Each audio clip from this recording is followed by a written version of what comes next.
po si Art Chan. I was the campaign chairperson for the PhilAm organization during the Underwood Argan campaign in 2006. Nakikita niyo po ngayon that I am with the Gutierrez Agro Camp.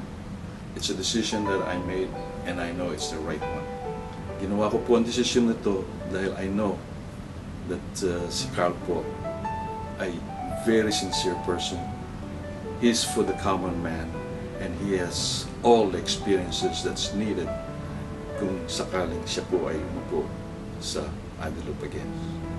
I hope that pagdating ng halalan, kayo rin po ay gagawa ng desisyon na kapares ng aking ginawa. And I know it's going to be the right decision. Maraming salamat.